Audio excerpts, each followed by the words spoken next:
Taste the Daily.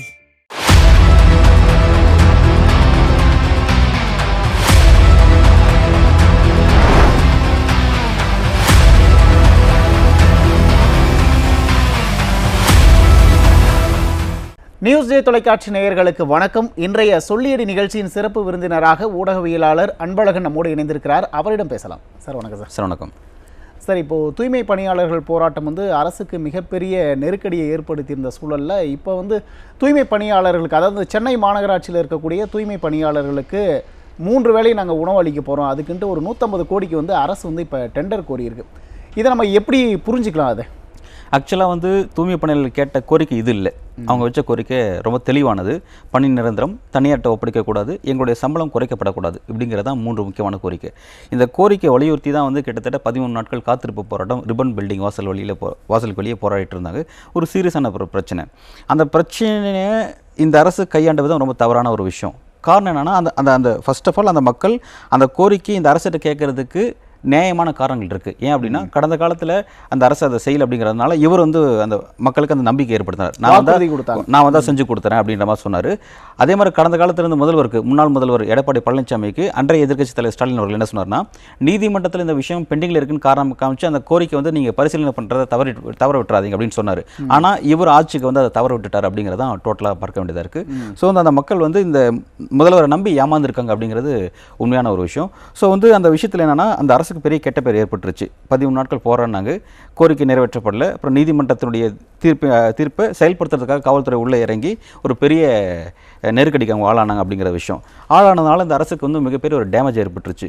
So அந்த damage control நடவடிக்கையை தான் என்ன பண்ணாங்க, மறுநாள் சட்டமன்றத்தில் முக்கியமாக அவங்களுக்கான சில பல்வேறு அம்சங்களை நாங்கள் நிறைவேற்றுறோம் அப்படின்ற மாதிரி அதாவது பணியில் இருக்கும்போது இறந்தாங்கன்னா அவங்களுக்கு 10 லட்ச ரூபா நிவாரண உதவி, அதே மாதிரி அந்த பிள்ளைகளுக்கு, தூய்மை பணிகளுடைய பிள்ளைகளுக்கு உணவளிக்கிறது, அப்புறம் அவர்களுக்கான அந்த கல்வி செலவு அரசை ஏற்றுக்கிறது, இந்த மாதிரியான பல விஷயத்தெல்லாம் அறிவித்தாங்க.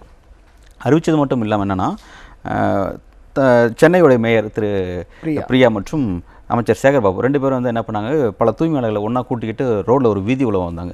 முதல்வர் பாராட்டி எங்களுக்கு நிறைய விஷயத்தை நிறைவேற்றி கொடுத்துருக்கீங்க அப்படின்னு முதல்வருக்கு பாராட்டு விழாலாம் செஞ்சாங்க. இல்லை, அதுவே ஒரு விமர்சனத்துக்குள்ளானுச்சு. தூய்மை பணியாளர் போராடினாங்க. இப்போ தூய்மை பணியாளர்களை கூட்டிக்கிட்டு அரசுக்கு சார்பான நிலையில் மாறிட்டாங்க, அரசுக்கு எதிரான மனநிலையில் தூய்மை பணியாளர்கள் இல்லை அப்படிங்கிற ஒரு பிம்பத்தை உருவாக்குறதுக்கு அப்படி பண்ணாங்க அப்படின்லாம் ஒரு விமர்சனம் செஞ்சாங்க. ஓகே, அப்படின்னு அது உண்மை அப்படின்னா 13 நாள் போராட்டம் முடிவு பெற்றுச்சு. ஓகேவா? அப்புறம் அது சார்ந்த ஒரு வழக்கு உச்சநீதிமன்றத்தில், அது சார்ந்த ஒரு வழக்கு உயர்நீதிமன்றத்தில் நடந்துட்டுருக்கு.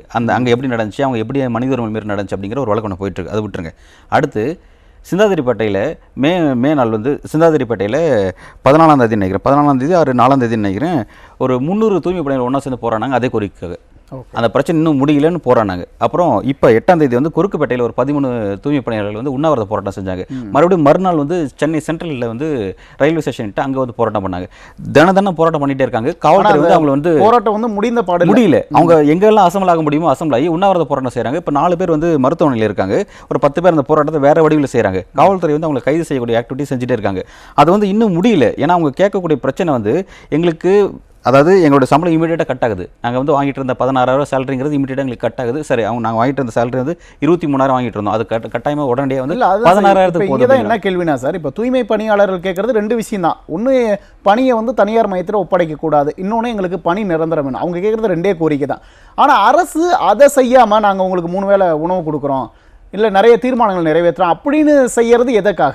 இல்லை, அதுதான் டேமேஜ் கண்ட்ரோல் ஆக்டிவிட்டின்னு சொல்கிறாங்களே. அதாவது அந்த கோரிக்கை ஸ்ட்ரிக்டாக தெளிவாக இருக்காங்க, அதை செஞ்சு கொடுக்க முடியாதுன்ட்டாங்க. அதாவது 14 சென்னை 15 மண்டலம், அதில் 11 மண்டலம் ப்ரைவேட் கிட்ட போயிடுச்சு. மீதி 4 மண்டலம் தான் பெண்டிங்கில் இருக்குது. அதில் 4ல் ராயபுரமும் இந்த திருவிக நகர், இந்த 2 மண்டலத்தை மட்டும் ப்ரைவேட்டை மாத்திர நடவடிக்கை இவங்க முடிவு எடுத்துட்டாங்க. அது போக தான் போகுது, அதில் மாற்று கருத்து இல்லை. அப்போ அந்த விஷயத்தில் தூய்மை பணியாளர்களை அரசு ஏமாத்திருக்கு அப்படின்னு தான் நம்ம கட்டாயமாக ஏமாத்திருக்காங்க. அதோடைய நடவடிக்கை தான் டேமேஜ் கண்ட்ரோல் நடவடிக்கை தான் அவங்களுக்காக இந்த மாதிரி சில ஸ்பெஷல் ஸ்கீம்ஸ் அறிவிச்சு அவங்களுக்கு நான் சரியாக நல்ல விஷயத்தை செஞ்சுட்டேன், அதுக்காக என்ன பாராட்டத்தை எல்லாம் கிளம்பி வந்திருக்காங்க அப்படின்ற தோற்றத்தை ஏற்படுத்த நினைக்கிறாங்க. ஆனால் அந்த பிரச்சனை இன்னும் முடியல அப்படிங்கிறத தான் சிந்தாதிரிப்பேட்டையில் 300 தொழிலாளர்கள் போராடினாங்க. அதே மாதிரி இப்போ ரோட்டில் பல்வேறு இடங்களில் உண்ணாவிரத போராட்டம் நடத்திட்டு இருக்காங்க. அந்த பிரச்சனை டெய்லி இன்னைக்கு நீங்கள் நியூஸ் பேப்பர் எடுத்தாலும் அவங்கள பற்றி ஒரு செய்தி கட்டாயம் இருக்கும். அவங்க பல்வேறு வழிகளில் பல்வேறு இடங்களில் தங்களோட போராட்டத்தை தொடர்ச்சியாக செஞ்சுட்டு இருக்காங்க. இவங்க போராட்டக்கூடிய இதே நேரத்தில் கடலூரில் பார்த்தீங்கன்னா தூய்மை பணியாளர்கள் என்ன பண்ணுறாங்கன்னா, அங்கே பிரைவேட்டில் கொடுத்துட்டாங்க. பிரைவேட்டில் கொடுத்ததுனால 3 மாதம் சம்பளம் எங்களுக்கு வரலன்னு போராட்டத்தை அங்கே இருக்கக்கூடிய மாநகராட்சி அலுவலகத்துக்கு மத்தியில் போராட்டம் பண்ணுறாங்க. மதுரையில் இந்த போராட்டம் இருக்குது. ஸ்டில் தமிழ்நாட்டு ஃபுல்லாக இந்த பிரச்சனை வந்து எல்லா இடத்துலையும் இருந்துகிட்டே இருக்குது. அந்த பிரச்சனை சென்னைங்கிறது ஒரு நமக்கு வந்து கேபிட்டல், பொலிட்டிக்கல் கேபிட்டல் அப்படிங்கிறனால இங்கே நமக்கு அந்த விஷயம் தெரியுது. மற்ற மாவட்டங்களில் இந்த பிரச்சனை இருந்துகிட்டே இருக்குது அப்படிங்கிறது. அதுதான் சார். இப்போ சென்னையில் அந்த தூய்மை பணியாளர்களோட போராட்டம் கிட்டத்தட்ட ஒரு 13 நாள் நடந்து ஒட்டுமொத்த அரசுக்குமே ஒரு நெருக்கடி ஏற்படுத்துச்சு. ஆனால் அவங்களோட கோரிக்கை நிறைவேற்றலை, அது அரசு நிறைவேற்ற முடியாது அப்படிங்கிற ஒரு நிலைப்பாட்டுக்கு வந்துட்டாங்க. இப்போ அதனால் தூய்மை பணியாளரோட அதிருப்தியை வந்து அரசு சம்பாதிச்சிருக்கும் போது இப்போ தேர்தல் அடுத்து வரப்போது அவங்களோட வாக்குகளை வாங்குறதுக்காக தான் இப்போ நாங்கள் அவங்களுக்கு உணவு கொடுக்க போகிறோம் அப்படிங்கிற ஒரு நடவடிக்கையை மேற்கொள்கிறாங்களா? கட்டாயம் அதுக்காக தான் செய்கிறாங்க. ஏன்னா வந்து சென்னையை பொறுத்த வரைக்கும் 2021 சட்டமன்ற தேர்தலில் சென்னை மாவட்டம் வந்து 16 சட்டமன்ற தொகுதி, 16மே திமுக தான் வெற்றி பெற்றிருந்தாங்க. இந்த முறை இந்த பிரச்சனை ஏன்னா தூய்மை பணியாளர்லாம் வந்து கடைநிலை ஊழியர்கள். இப்போ இவங்களாம் எலைட் கிளாஸ் பீப்புள் கிடையாது. இவங்களாம் வாக்களிக்கக்கூடிய கட்டாயமாக வாக்களிக்கக்கூடிய மக்கள் இவங்களாம். இப்போ இவங்கள பகச்சிக்கிறது அப்படிங்கிறது என்னன்னா, இவங்க ஃபீல்டில் இறங்கி ஒர்க் பண்ணுவாங்க. அவங்க இந்த மக்களுடைய மனசை வென்றுட்டாங்கன்னா, ஒரு தலைவர் வென்றுட்டார்னா நிச்சயமாக வந்து அந்த வாக்கு அவங்களுக்கு தான் அப்படிங்கிறது. அது அவங்க வாக்கு மட்டும் கிடையாது, அவங்களை சுற்றி இருக்கிற எல்லா வாக்கும் அது அப்படியே அவங்களுக்கு போலரைசேஷன் நடக்கும். ஆனால் இப்போ வந்து அதை பகச்சிக்கிட்டதுனால நிச்சயமாக சென்னையிலே இந்த முறை இந்த அரசுக்கு வந்து ஒரு பெரிய நெருக்கடி ஏற்பட்டிருக்கு அப்படின்னு பார்க்குறேன். இந்த பிரச்சனையில் தூய்மை பணியாளர்களோட கோரிக்கை இந்த அரசு, ஏன்னா இவர் வாக்குறுதி கொடுத்தாரு, நான் செஞ்சு கொடுக்குறேன்னு சொன்னார், அதை தான் செய்யலைன்றத கோரிக்கை இவங்க எழுப்புறாங்க. அதுக்கு நீதிமன்றத்தை காரணமாக காமிச்சோ அல்லது வேற சில விஷயத்தை காரணமாக காமிச்சோ அதை வந்து தவிர்க்க முடியாது அப்படிங்கிறது. இதை கட்டாயம் செஞ்சு கொடுத்து தான் இவர் எலெக்ஷன் சந்திச்சாகணும். அப்படி ஒரு நெருக்கடி இருக்காரு. இல்லை, இப்போ அரசு தன்னோட தோல்வி இந்த விவகாரத்தில் ஒத்துக்குச்சுங்களா? அதை ஒத்துக்க மாட்டேங்கிறாங்க. அது ஒத்துக்காதனால தான் இவ்வளவு இல்ல கொடுத்த வாக்குறுதி நிறைவேற்ற முடியல அப்படிங்கறத அரசு ஒத்துக்கிற மாதிரி தானே இது இருக்கு. கட்டாயமா இது ஒத்துக்கிற மாதிரி தான். அதை மடைமாற்றும் விதமா தான் வந்து இந்த மாதிரியான ஸ்கீம்ஸ் அறிவிக்கிறாங்க, ஸ்பெஷல் ஸ்கீம்ஸ் அறிவிக்கிறாங்க. வாக்குறுதி கொடுக்காத விஷயத்தெல்லாம் இப்ப அறிவிச்சு இதன் மூலமா நான் செஞ்சு கொடுக்குறாங்க. அதாவது அவங்க கேட்கறது 3 விஷயம். நீங்க 3 செய்யாம 10 கொடுத்துருக்கீங்க. இந்த 10 அவங்க கேட்கவே இல்லை. இந்த 10ல அவங்க தண்ணீர் அடைஞ்சிட்டாங்கன்னா அவங்க தொடர்ச்ச போராடி இருக்க மாட்டாங்க. ஏன் தொடர்ச்ச பல்வேறு வழியில் ஏன் போராடுறாங்க? அவங்களுக்கு இன்னும் அவங்க கோரிக்கை நிறைவேறல அப்படிங்கிறதுல இன்னும் தெளிவா உறுதியா இருக்காங்க அப்படிங்கிறத நம்ம புரிஞ்சுக்க முடியுது. சார், இன்னொரு விவகாரம் இப்போ தொடர்ச்சியாக நடந்துகிட்டே இருக்கு. இந்த பட்டியல் சமூக மக்களுக்கு எதிரான இந்த தாக்குதல் அப்படிங்கிறது வந்து தொடர்ச்சியாக நடந்துகிட்டே தான் இருக்கு. ஆனால் அதற்கு ஒரு முற்றுப்புள்ளி அரசு வச்ச மாதிரியே தெரியல. ஆனால் ஒவ்வொரு மேடையிலையும் திமுக அரசு சொல்றது நாங்கள் சமூக நீதி ஆட்சி, எங்கள் ஆட்சியில் சமூக நீதி இருக்குது அப்படின்னு சொல்கிறாங்க. ஆனால் அந்த பட்டியல் மக்கள் மீதான தாக்குதலுக்கு அரசு இன்னும் முற்றுப்புள்ளி வைக்காததுக்கு என்ன காரணம் சார்? அது வந்து என்னென்னா, ஃபஸ்ட்டு அப்படி ஒரு இஷ்யூ இருக்குங்கிறது ஒத்துக்கணும். ஃபஸ்ட்டு தலித் மக்களுக்கு எதிரான பிரச்சனை இங்கே நம்ம ஆட்சியிலும் இருக்குது அப்படிங்கிறத இவங்க ஒத்துக்கணும். ஒத்துக்க ஏதோ அவங்களுக்கு வந்து மனசு இடம் கொடுக்கல நினைக்கிறது, ஒத்துக்க மறுக்கிறாங்க. அதனால் அப்படி ஒரு பிரச்சனையே இல்லை அப்படிங்கிற மாதிரி அதை கடந்து போயிட்டு இருக்காங்க. அவ்வளோதான். திமுக கூட்டணியுடைய முக்கியமான ஒரு பார்ட்னர் தொல் திருமாவளவன் அவர் என்ன சொல்லியிருக்காருன்னா, மதுரை மாவட்டத்தை வந்து சாதி வன்கொடுமை மாவட்டமாக அறிவிக்கணும் அப்படின்னு சொல்லிட்டு ஸ்பெஷல் டேக் அறிவிக்கணும்னு சொல்லி ஒரு கோரிக்கை ரைஸ் பண்ணியிருக்காரு. ஒரு 3 நாள் மட்டும் தான் பேசியிருக்காரு. அது விவாதத்துக்கு உட்பட்டது. மதுரையை அறிவிக்கணுமா அல்லது திருநெல்வேலி அறிவிக்கணுமான்ற விவாதத்துக்கு உட்பட்டது. ஏன்னா இந்த 2 மாவட்டங்களிலும் தொடர்ச்சி நிறைய பிரச்சனை போயிட்டு இருக்கு. நம்ம சமீபத்தில் நிறைய செய்தி நிறைய ஆணவ கொலைகள் நடக்கிறது, ஜூனியல் சப்ஜெக்ட் நடக்குது. குழந்தைகளே பள்ளிக்கூடத்தில் இருக்கிற குழந்தைகளே திருநெல்வேலியில் வள்ளியூர் பக்கத்தில் இருக்கக்கூடிய இந்த சேர்மகாதேவி பகுதியில் இருக்கக்கூடிய அரசு பள்ளிக்கூடத்திலே வந்து 18 வயசுக்கு உட்பட்ட குழந்தைகள் வந்து மாற்றி அறுவாலை வெட்டிக்கிறது, காதலிச்சான் அப்படிங்கிறதுக்காகவோ அல்லது உயர் சாதியை சேர்ந்த அந்த பெண்கிட்ட பேசினா பழகணும் அப்படிங்கிறதுக்காகவோ வந்து வெட்டப்படக்கூடிய சம்பவம் வந்து ரீசெண்டாக நிறைய இன்சிடென்ட் நடக்குது. கவின் சப்ஜெக்ட்டுக்கு அப்புறம் நிறைய நடந்திருக்கு. இந்த மாதிரி சீரியஸான பிரச்சனை போயிட்டு இருக்கு. அப்படி ஒரு பிரச்சனை இல்லை அப்படிங்கிறத மறுக்கிறாங்க. ரெண்டாவது, அந்த மாதிரியான ஒரு பிரச்சனை நடந்துச்சுன்னா அதுக்குன்னு உண்டான தனி சட்டத்தின் கீழே பதிவு பண்ணால் தான் அப்படி ஒரு பிரச்சனை இருக்குங்கிறத உறுதிப்படுத்த முடியும். அதுக்கான தனி சட்டத்தை இயற்றாமல் வந்து காலம் கடத்திட்டு இருக்காங்க. இப்போ எடப்பாடி பழனிசாமி அவருடைய போன ஆட்சி காலத்தில் அதே மாதிரி ஆணவ கொலைகள் நடந்துச்சு. அப்போ வந்து இதே ஸ்டாலின் அவர்கள் அன்றைக்கு எதிர்க்கட்சி தலைவராக இருக்கும்போது ஆணவ கொலை தடுக்க தனிச்சட்டம் ஏற்றன்னு சொல்லி சொன்னார். ஆனால் இவர் ஆட்சிக்கு வந்து கிட்டத்தட்ட 4 ஆண்டு முடிஞ்சிருச்சு, இன்னும் தனிச்சட்டமே ஏற்றலை. ஆனால் ஏகப்பட்ட சம்பவங்கள் நடந்திருக்கு. பட்டியலினத்தோருக்கு எதிரான ஏகப்பட்ட சம்பவங்கள் நடந்திருக்கு. அது நம்ம பட்டியலிட்ட நீண்டுகிட்டே போகும். அப்படி இருக்கும்போது எதிர்க்கட்சியாக இருக்கும்போது ஒரு நிலைப்பாட்டை எடுக்கிறாங்க திமுக. ஆளும் கட்சியான பிறகு அதற்கு நேர் எதிரான நிலைப்பாட்டை ஏன் எடுக்கிறாங்க?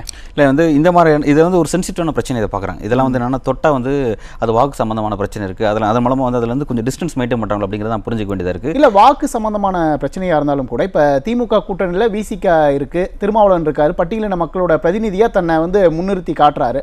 அப்படி இருக்கும்போது பட்டியலின மக்களுக்கு ஒரு பிரச்சனை அப்படிங்கும்போது அவர் மக்களாக நின்று குரல் கொடுத்தா தானே அவங்களோட வாக்கு பெற முடியும். கட்டாயம் பெற முடியும். அதை செய்கிறாரு. அதாவது அவர் எப்படின்னா அதை தனிப்பட்ட முறையில் தனிப்பட்ட விசிகோட போராட்டமா ஒன்றும் இல்லை. வேங்கவேல் பிரச்சனைக்கு ஒட்டுமொத்த திமுக கூட்டணி போராடல, விசிக போராடுச்சு.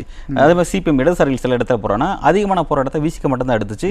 சம்பந்தப்பட்ட மாவட்டத்தில் சிவகங்கையில் எடுத்தாங்க, மதுரையில் எடுத்தாங்க, சென்னையில் எடுத்தாங்க, அவங்களால முடிஞ்சதுலாம் எடுத்தாங்க. ஆனால் அரசுக்கு பெருசாக அழுத்தம் கொடுக்கலையே, பெருசான அழுத்தம் கொடுக்கல. இப்போ அதை தான் வந்து என்னன்னா, இப்போ இந்த கவின் பிரச்சனைக்கு அப்புறம் இவர் முத்தரசன் இருக்கட்டும், அதே மாதிரி சண்முகம் சண்முகமாக இருக்கட்டும், திருமாவளவன் இருக்கட்டும், 3 பேரும் போய் தனிப்பட்ட முறையில் ஸ்டாலினை சந்திச்சு இந்த வரக்கூடிய சட்டமன்ற கூட்டத்தொடரில் வந்து இதுக்காக தனி சட்டம் ஏற்றணும் வலியுறுத்தினாங்க. அதெல்லாம் என்ன ஒரு ப்ரெஷர் அவங்களை நோக்கி வருது. அந்த சமூகத்துக்கு அந்த சமூகத்தினுடைய தலைவராக இருந்துட்டு அந்த சமூக மக்களுக்கே நம்ம துரோகம் செய்ய முடியாது அப்படின்ற ஒரு ப்ரெஷரில் தான் வந்து போய் ஸ்டாலினை சந்திச்சு இதுக்கான விஷயம் ஏற்ற வலியுறுத்தினாங்க அப்படின்னு செய்திகள்லாம் வந்துச்சு. ஆனால் வெளியில் பிரஸ் மீட்டுக்கு வந்த முதலமைச்சர் வந்து அதை பற்றி ஆனால் எதுவுமே பேசலையே சார் அன்னைக்கு.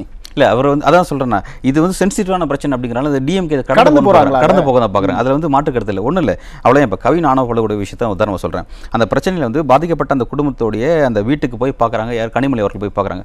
போய் பார்த்துட்டு வந்து அவர் என்ன தெரியுமா சொல்கிறாங்க, கனிமொழி சொல்கிறது கூட செகண்டரி வச்சுக்கோங்க. நயினா நாகேந்திரன் போய் பார்த்தார், பாஜக தலைவர், அவர் போய் பார்த்தார். அவர் என்ன சொன்னார்னா, இந்த பிரச்சனை ஒரு மோசமான பிரச்சனை, இந்த பிரச்சனைக்கு தனிச்சட்டம், அதாவது தனிச்சட்டம் ஏற்றம்னு சொல்கிறாங்க. இதுக்கு தனிச்சட்டம் ஏற்றம் ஸ்டாலின் அவர்கள், அதாவது தமிழ்நாடு ஸ்டேட் கவர்மெண்ட் தனிச்சட்டம் ஏற்றம்னு சொல்கிறாங்க. கனிமொழி அவர்கள் பார்த்துட்டு என்ன தெரியுமா சொன்னாங்க, இந்த பிரச்சனை இந்திய தழுவிய பிரச்சனை, இந்திய அரசு இந்த விஷயத்தில் தனிச்சட்டம் ஏற்றம்னு சொல்லிட்டு பால மாத்தி போறாங்க. இவங்க ஏன் மடை மாத்துறாங்க? தொடர்ச்சியா நாங்க சமூக நீதி ஆட்சி அப்படின்றாங்க, ஆனா ஒரு இஷ்யூ நடந்த பிறகு அதை வந்து மடை மாத்துறது ஏன்? இல்லை, மடை மாற்றத்தோட நோக்கம் என்னன்னா வந்து இது வந்து அதான் சொல்லல, இது வந்து வாக்கு அரசியல் சம்பந்தப்பட்ட விஷயம். இது வந்து இது அவ்வளவு சீக்கிரம் வந்து இதுல டச் பண்றது வாக்குக்காக அமைதியா இருக்காங்க. அப்ப பட்டியலின மக்கள் தொடர்ச்சியா பாதிக்கப்பட்டுக்கிட்டே இருக்கணும் அப்படின்னு அரசு அக்கறை இல்லாம இருக்கும் அப்படின்னு நம்ம புரிஞ்சுக்க வேண்டியது இருக்குல்ல. கட்டாயமா நம்ம அதை அப்படி எடுத்துக்கலாம். ஆனா இதுல இன்னொரு விஷயம் இருக்கு, என்னன்னா திமுக நோக்கி நம்ம அதிகமான கேள்வி எழுப்ப வேண்டியது இருக்குது. காரணம் என்னன்னா வந்து திமுக மட்டும்தான் வந்து ஒரு தங்களை வந்து ஒரு ஐடியாலஜின் கீழே ஒரு பிராண்ட் பண்ணிப்பாங்க. பெரியார் மண் இது, பெரியார் ஆட்சி நடத்துகிறோம், அண்ணா வழியில் ஆட்சி நடத்துகிறோம் அப்படின்ற மாதிரி, கலைஞர் வழியில் ஆட்சி நடத்துகிறோம் அப்படின்ற மாதிரி கோட் பண்ணிப்பாங்க. அப்படி இருக்கும்போது திமுக நோக்கி இந்த கேள்வி எழுப்புறது ரொம்ப தார்மீகம். இது அதிமுக நோக்கி எழுப்ப முடியாது. ஏன்னா இந்த விஷயத்தில் பார்த்தீங்கன்னா அந்த கவின் சப்ஜெக்ட்டில் பார்த்தீங்கன்னா வந்து அந்த பாதிக்கப்பட்ட அந்த ஃபேமிலிக்கு எடப்பாடி பழனிசாமி போய் பார்க்கல, அதிமுக போய் பார்க்கல. ஓகே, அவங்க கிளியர், விட்டுருங்க, அவங்கள விட்டுருங்க. அவங்க வந்து இந்த மாதிரி பேச மாட்டாங்க, பெரிய நாங்கள் தான் ஒரு கொள்கை வழிகாட்டி அப்படின்ற மாதிரி பேசிக்க மாட்டாங்க, விட்டுருங்க. ஆனால் டிஎம்கே எல்லா இடத்துலையும் பேசிட்டு இருக்காங்க. அப்படி இருக்கும்போது டிஎம்கே நோக்கி நம்ம இந்த விஷயம் நம்ம நிறைய கேள்வி எழுப்பி ஆகணும். அவங்க இதை கட்டாயம் செஞ்சாங்க. ஏன்னா அவங்கள விட்டா செய்யறதுக்கு ஆள் இல்லை அப்படிங்கிற மாதிரி தான் நம்ம பார்க்குறோம். நீ ஏன் செய்யல அப்படிங்கிற அவங்களை நோக்கி இருக்கக்கூடிய கேள்விகள். ஏன்னா அவங்க தான் தொடர்ச்சியா சொல்லிட்டு இருக்காங்க, கட்டாயம் அவங்க தான் பேசிட்டு இருக்காங்க, கட்டாயம் அவங்க செய்யணும். அதாவது ஒன்றும் இல்லைங்க. இப்போ இல்லை அப்படி பார்த்தா இப்போ திமுகவோட இந்த சமூக நீதி கொள்கை வெறும் பெயரளவில் தானே இருக்க மாதிரியே நம்ம புரிஞ்சுக்க வேண்டியது இருக்கு. கட்டாயமாக திமுகவோட சமூக நீதி கொள்கை அப்படிங்கிறது பேரளவில் இருக்குங்கிறது உண்மைதான். ஆனால் அதை அந்த விஷயத்தை வந்து தங்களுக்கு எது, அதாவது ஒரு நிமிஷம் லேக் அடிச்சு வந்துடுறேன், பேரளவில் தான் அவங்களுக்கு சமூக நீதி அப்படிங்கிற விஷயத்தை பின்பற்றுறாங்க அப்படிங்கிறது உண்மைதான். ஆனால் அவங்கள நெறிப்படுத்த வேண்டிய இடத்துல கூட்டணி கட்சிகள் நிறைய பேச வேண்டியது இருக்குது. பேசாமல் இருக்கிறது வந்து ஒரு பெரிய செயல். இடத்துல வந்து கூடுதலாக இருக்கக்கூடிய விசிக தலைவருக்கு அவர் நிறைய நெருக்கடி ஏற்படுது. அவர் வந்து பல இடங்களில் அந்த விஷயத்தை பதிவு பண்ணுறாரு. ஒன்றும் இல்லைங்க, இப்போ அவர் வாயிலிருந்து தானே இந்த வார்த்தை வருது, தமிழ் மதுரை வந்து சாதி வன்கொடுமை மாவட்டம் அறிவிக்கின்ற அவர் வாயிலிருந்து தானே வருது. இது வந்து டிஎம்கே வாயிலிருந்து வரலையே. ஏன் வந்து, ஏன்னா அவர் அந்த பிரச்சனை ஃபேஸ் பண்ணுறாரு. இந்த விஷயம் இருக்குங்கிறது லிட்டரலாக அந்த விஷயம் உண்மை. ஏன்னா இவங்க பல்வேறு வழக்குகளை அந்த SC/ST ஆக்ட் கீழே பதிவு செய்கிறதே கிடையாது. அந்த மாதிரி குற்றங்கள் அதன் கீழே பதிவு செய்கிறது இல்லை. பதிவு செஞ்சால் மட்டும் தான் எவ்வளோ இங்கே கேஸ் பெண்டிங்கில் இருக்குது, எவ்வளோ இஷ்யூ தமிழ்நாட்டில் ரியலாக இருக்குங்கிறது ஃபீல் பண்ண முடியும். மனித உரிமை ஆர்வலர்கள் என்ன சொல்கிறேன்னா 1200க்கும் மேற்பட்ட வழக்குகள் குறிப்பாக வந்து இந்த SC/ST ஆக்டின் கீழே வந்து பதிவு செய்யப்பட்ட வழக்கில் இருக்குது. ஆனால் அவங்க வந்து ப்ராப்பரான வழக்கில் பதிவு செய்கிறதே இல்லைங்கிறாங்க. அது கிளாசிக் எக்ஸாம்பிள் என்ன, வேங்கவேல் பிரச்சனை வந்து இவங்க SC/ST ஆக்டின் கீழே பதிவு செய்யவில்லை அப்படிங்கிற சீரியஸான விஷயம். அதை வந்து எவிடன்ஸ் கதிரவர்கள் கிளியராக சொல்லியிருக்காரு. ஏன்னா அந்த வழக்கில் வந்து பதிவு செஞ்சால் மட்டும் தான் அந்த பிரச்சனை இருக்குங்கிறத ஒத்துக்குவாங்க. அப்படி ஒரு பிரச்சனை இல்லைங்கிறத வந்து மடைமாற்றும் விதமாக தான் வந்து தொடர்ச்சியாக உங்களுடைய ஆக்டிவிட்டிஸ் இருந்துட்டு இருக்குங்கிறது உண்மையான விஷயம். ஓகே சார், ஒரு விஷயம் சொன்னீங்க, பள்ளிகளில் கூட அந்த சாதிய வன்முறைகள்லாம் இருக்குது அப்படின்னு சொன்னீங்க. இன்னொரு விஷயம் இப்போ என்னென்னா, கல்வியை தொட்டதுனால சொல்கிறேன், நிறைய பல்கலைக்கழகங்களில் வந்து துணைவேந்தர்களே நியமனம் இல்லாமல் இருக்குது, ஒட்டுமொத்த உயர்கல்வியுமே சிதஞ்சி போயிருக்கு, ஒரு கேள்விக்குள்ளான நிலையில் இருக்குது அப்படின்லாம் செய்திகள் வந்துட்டுருக்கு. இதை நம்ம எப்படி பார்க்கறது? ஏன் அரசு வந்து தொடக்கப்பள்ளியிலையும் சரி இல்லை உயர்கல்வியிலையும் சரி ஏன் அது ஒரு கவனம் செலுத்தாமல் ஏன் அரசு இருக்காங்க? அது வந்து இந்த அரசினுடைய ஒரு கல்வி ஓகே, இந்த அரசுடைய கல்வி ரீதியான ஒரு நிர்வாக திறமை என்ன அப்படின்னு தான் சொல்ல வேண்டியது இருக்குது. காரணம் என்னென்னா வந்து பொதுவாக அந்த உயர்கல்வி நிறுவனங்களில் பார்த்தீங்கன்னா தமிழ்நாடு வந்து எல்லா ஸ்டேட்டை விட கல்வியில் வந்து பெட்டராக இருக்குது, ஃபார் பெட்டர், கட்டமைப்பு ரொம்ப கிளியராக இருக்குது, மாற்றுக்கிறது இல்லை. ஆனால் இங்கே என்ன ஒரு சிக்கல் இருக்குது அப்படின்னா, இவங்க குறிப்பாக உயர்கல்வியில் வந்து நிறைய பணம் புழங்கக்கூடிய ஒரு துறையாக இருக்குது. அதில் வந்து ஏன் வந்து இவ்வளோ போஸ்டிங் காலியாக இருக்குன்னா, ஒரு விசி நியமனத்துக்கு பல கோடிகள் புரளுது அப்படிங்கிறது உண்மையான விஷயம். பின்னாடி கமிஷன் இருக்குது, கட்டாயமாக கமிஷன்ஸ் இருக்குது. அந்த மாதிரி கமிஷன் சார்ந்த விஷயங்களில் தான் பல விஷயம் பெண்டிங்கில் இருக்குது. ரெண்டாவது என்ன, இதில் இன்னொரு சிக்கல் இவங்களுக்கு என்னென்னா, ஆளுநர் RN ரவிக்கும் இவங்களுக்கு ஒரு கான்ஃப்ளிக்ட் போயிட்டு இருக்குது. அதனால் என்ன, பல நியமனங்களில் பெரிய சிக்கல் போயிட்டு இருக்கு. ஸோ அதனால தான் கிட்டத்தட்ட 14 யூனிவர்சிட்டிஸ்க்கு, தமிழ்நாடு அரசு நடத்தக்கூடிய யூனிவர்சிட்டிஸ்க்கு வந்து இன்னும் விசி அப்பாயின்மெண்ட் இல்லாமல் இருக்குது. குறிப்பாக மெட்ராஸ் யூனிவர்சிட்டிலாம் பெரிய சீரியஸான பிரச்சனை போயிட்டு இருக்கு. அதாவது பல்கலைக்கழகம் நடக்க முடியாத அளவுக்கு சீரியஸான பிரச்சனை போயிட்டு இருக்கு. நிர்வாக ரீதியாக நிறைய ஃபண்டு பிரச்சனை போயிட்டு இருக்கு. நான் டெக்னிக்கல் ஸ்டாஃப்னுடைய, நான் டீச்சிங் ஸ்டாஃப்னுடைய சேலரியை குறைக்கலாமா அப்படின்ற அளவில் டிஸ்கஷன் அங்கே போயிட்டு இருக்கு. அவ்வளோ சீரியஸான பிரச்சனை அங்கே போயிட்டு இருக்கு. இந்த அரசு கல்வியை ஹேண்டில் பண்ணுற விதம், கல்வியோட கட்டமைப்பை ஹேண்டில் பண்ணுற விதத்தில் ஒரு சிக்கல் இருக்குது அப்படிங்கிறது மறுக்க முடியாது உண்மை. ஓகே சார், இன்னொன்று சார், சமீபத்தில் வந்த செய்தி இன்னொன்று, அரசு பேருந்தை வந்து ஆந்திராவுக்கு திருடிட்டு ஒருத்தர் ஒடிசா மாநிலத்தை சேர்ந்த நபர் வந்து திருடிட்டு போயிருக்காரு அப்படின்னு செய்திகள்லாம் வந்துச்சு. அப்போ அந்த அளவுக்கு வந்து போக்குவரத்து துறை அதிகாரிகளும் சரி அமைச்சரும் சரி அலட்சியமாக இருக்காங்களா அப்படின்னு ஒரு கேள்வி எழுது இல்லைங்களா? இதில் வந்து இப்போ இந்த கோயம்பேட்டில் நடந்த அந்த கோயம்பேடு பஸ் வந்து எடுத்துகிட்டு போனார், இந்த திருப்பதி அந்த ரூட்டில் அந்த பஸ் எடுத்துகிட்டு போனார் அப்படின்னு பார்த்தோம். அது ஒரு இன்சிடென்ட்டு. இது ஒரு முக்கியமான ஒரு இன்சிடென்ட். இதை எப்படி நம்ம பார்க்கலாம்னா, இந்த மாதிரி வேறு என்னென்ன இன்சிடென்ட் நடந்திருக்கு அப்படின்னு பார்த்தீங்கன்னா வந்து, இப்போ போன வருஷம் இதே செப்டம்பர் மாதம் வந்து இதில் நம்ம நீலகிரியில் வந்து அங்கே ஒருத்தர் குடிச்சிட்டு வந்து ஒருத்தர் இந்த மாதிரி வந்து வண்டி எடுத்துகிட்டு போனார் அப்படிங்கிறது, பஸ் எடுத்துகிட்டு போனார் அப்படிங்கிற ஒரு விஷயம். அதே மாதிரி பார்த்தீங்கன்னா இப்போ ஒரு சில மாதம் ஜனவரி மாதம் நினைக்கிறேன், அதே மாதிரி வந்து இதில் நாமக்கல் மாவட்டம் திருச்செங்கோல் அதே மாதிரி அங்கேயும் இதே மாதிரி வந்து குடிச்சிட்டு அரசு பஸ் எடுத்துகிட்டு ஓட்டிகிட்டு போனார். அப்புறம் சங்ககிரி பகுதியில் அந்த வண்டியை கேட்ச் பண்ணி அந்த வண்டியை பிடிச்சிட்டாங்க அப்படிங்கிற விஷயம். இந்த மாதிரி ரிப்பீட்டடாக வந்து ஒரு 3 இன்சிடென்ட் நடந்திருக்கு. இந்த மாதிரி அரசு பேருந்துகளை ஒரு மது போதையிலையோ அல்லது வந்து மனநல பாதிக்கப்பட்ட நபர்களோ யாராவது ஒருத்தர் வந்து அதை எடுத்து ஹேண்டில் பண்ணுறது அப்படிங்கிற விஷயம் இருக்குது. அந்தளவுக்கு ஏன் வந்து மோசமாக இருக்காங்க, ஏன் வந்து அந்தளவுக்கு கேர்லெஸ்ஸாக இருக்காங்க அப்படிங்கிறது ஒரு முக்கியமான கேள்வி. அதிகாரிகள் செயல்படலையோ அப்படிங்கிற ஒரு சந்தேகமும் வருது இல்லை? கட்டாயம் அதிகாரிகள் செயல்படல அப்படிங்கிறத நம்ம விஷயம் பார்க்குறோம். அதுவும் இந்த நீங்கள் கோயம்பேடு இன்சிடென்ட் சொன்னீங்க பார்த்தீங்களா, இதில் என்னன்னா இதில் பணிமனையிலிருந்து வண்டி போயிருக்கு. அதில் என்னன்னா உடனடியாக வந்து சம்மந்தப்பட்ட கண்டக்டர் டிரைவர் என்ன பண்ணுறாங்க, சிஎம்டி போலீஸ் ஸ்டேஷனில் போய் கம்ப்ளைண்ட் கொடுக்குறாங்க. கம்ப்ளைண்ட் கொடுத்து அதுக்கப்புறம் என்னாச்சுன்னா அந்த வண்டி நெல்லூர் பக்கத்தில் அங்கே வந்து ஒரு சோதனை சாவடியில் வண்டி சிக்கினது அப்புறம் அங்கே இருக்கக்கூடிய ஆந்திரா போலீஸ் என்ன பண்ணுறாங்க, அவங்க இன்வெஸ்டிகேஷன் பண்ணி அந்த நம்பர் முன்னுக்கு பின் முரணா பதில் பேசணும் அப்படின்றதுனால அவனை வந்து ஹோல்ட் பண்ணிட்டு அப்புறம் அவங்க ஃபோன் பண்ணி இப்படி ஒரு வண்டி இருக்குது இந்த மாதிரி இருக்குன்னு சொல்கிறாங்க. இவங்க போய் அங்கே ரீச் பண்ணவே இல்லை, அந்த போன ரூட்லாம் பிடிச்சிட்டாங்க, சிசிடிவி மூலமாக எங்கே போதும் பிடிச்சிட்டாங்க. அதுக்கப்புறம் இவங்களோட ஆக்ஷன்ஸ் பெரிய லெவலில் இல்லை, அங்கிருந்து டக்குன்னு அடுத்த ஆக்ஷன் வருது. காவல்துறை வந்து முதலமைச்சரோட கையில் இருக்குது, அவரோட நேரடி கட்டுப்பாட்டில் இருக்குது. உளவுத்துறையும் முதலமைச்சரோட கையில் இருக்கும்போது போதைப்பொருள் தமிழ்நாட்டில் எவ்வளோ புழங்குது அப்படின்னு முதலமைச்சருக்கு தெரிஞ்சிருக்கும். தன்னோட கையில் இருக்க காவல்துறை எந்த நிலைமையில் இருக்குது, சட்டம் ஒழுங்கு பிரச்சனையை வந்து காக்க வேண்டியது காவல்துறையோட கடமை அப்படிங்கிறது, அதனால் எவ்வளோ பிரச்சனைகள் நடக்குதுன்னு முதலமைச்சருக்கு தெரிஞ்சிருக்கும்ல. இப்போ இவ்வளோ விஷயங்கள் தெரிஞ்சும் முதலமைச்சர் அமைதியாக இருக்காரு அப்படின்னா அதை அவர் ஒரு முழு கவனம் எடுத்து கண்காணிக்கலையோ அப்படிங்கிற ஒரு சந்தேகம் வருது இல்லை?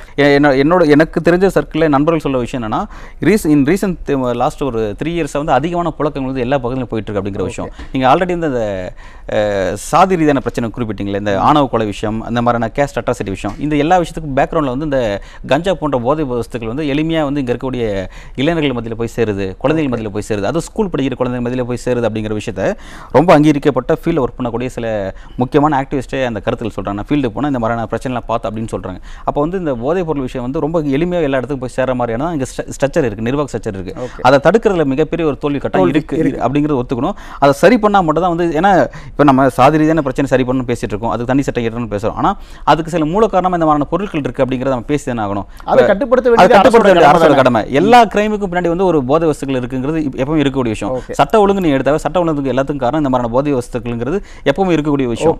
ஓகே சார், அதை கண்ட்ரோல் பண்ணுறதுல இவங்க ஒரு பெரிய லேக் இருக்குது அவங்ககிட்ட அப்படின்னு தான் பார்க்க வேண்டியது. ஓகே சார், பல்வேறு கேள்விகளுக்கு நேரத்தை செலவிட்டு கருத்துக்களை பகிர்ந்தமைக்கு மிக்க நன்றி. நன்றி. நேயர்களே, மற்றும் ஒரு நிகழ்ச்சியில் சந்திப்போம். நன்றி, வணக்கம்.